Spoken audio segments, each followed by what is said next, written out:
వివేకం అనేటువంటి సినిమా ఏదైతే డైరెక్ట్గా భారతి గారిని టార్గెట్ చేస్తూ అవినాష్ రెడ్డికి సంబంధాలు అంటగడుతూ సాగించినటువంటి సినిమా. ఒకప్పుడు లక్ష్మీ పార్వతిని అలాగే వేరే వాళ్ళతో అక్రమ సంబంధాలు అంటగడుతూ తీసినటువంటి తరహాలోనే ఇది కూడా నడిచింది.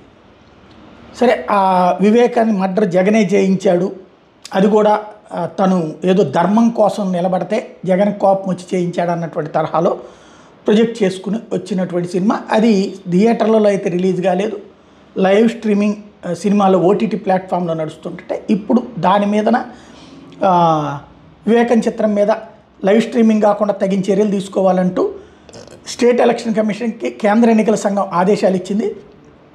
రాష్ట్ర ఎన్నికల తరుణంలో వివేకం చిత్రం హింసను ప్రేరేపించేది గాను ప్రజలను రెచ్చగొట్టేది గాను ఉందంటూ ఎన్నికల సంఘానికి మార్చి 20వ తారీఖున ఫిర్యాదు చేశారట. ఇది ఇంతవరకు ఎవరికి తెలియదు. బయట కాంగ్రెస్ రాష్ట్ర ప్రధాన కార్యదర్శి లేళ్లప్రెడ్డి వివేక హత్య కేసులో సిబిఐ దర్యాప్తు ఇంకా జరుగుతున్న తరుణంలో యూట్యూబ్లో ప్రదర్శించడం లైవ్ స్ట్రీమింగ్ సరికాదని ఫిర్యాదులో పేర్కొన్నది వైఎస్ఆర్ కాంగ్రెస్ పార్టీ.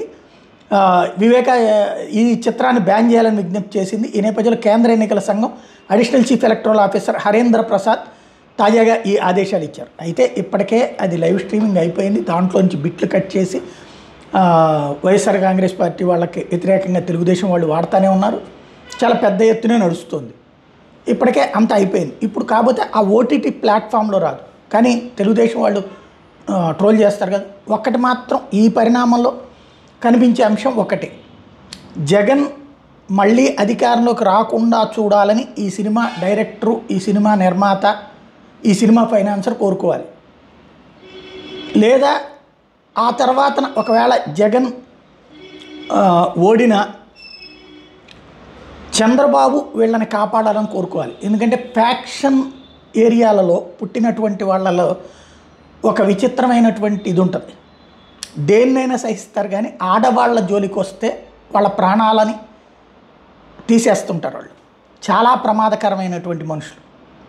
ఇప్పుడు ఇంతవరకు ఫ్యాక్షన్ని దగ్గరికి రానిలా జగన్, మరి తన ఇంటి వాళ్ళ దగ్గరికే తీసుకొచ్చినప్పుడు ఎలాంటి పరిస్థితి ఉంటుంది అనేదైతే నాకైతే డౌట్. ఎందుకంటే ఫ్యాక్షన్ ఏరియాలో చాలా స్టోరీలు చూసినటువంటి వాడిగా చాలా ప్రమాదకరమైనటువంటి ఆట ఎవరాడారో. కానీ ఇప్పుడు దాన్ని షేర్ చేసిన వాళ్ళకి ఇష్యూస్ ఏముండదు. రేపు పొద్దున ఎలక్షన్స్ అయిపోయాక ఒకవేళ పొరపాటున జగన్ వస్తే అప్పుడు వీళ్ళని వెంటాడతారేమో తెలియదు. కానీ అది తీసిన వాళ్ళు మాత్రం గెలిచినా ఓడినా ప్రమాదకరమైనటువంటి పరిస్థితుల్లోనే ఉంటారని నాకు అనిపిస్తుంది.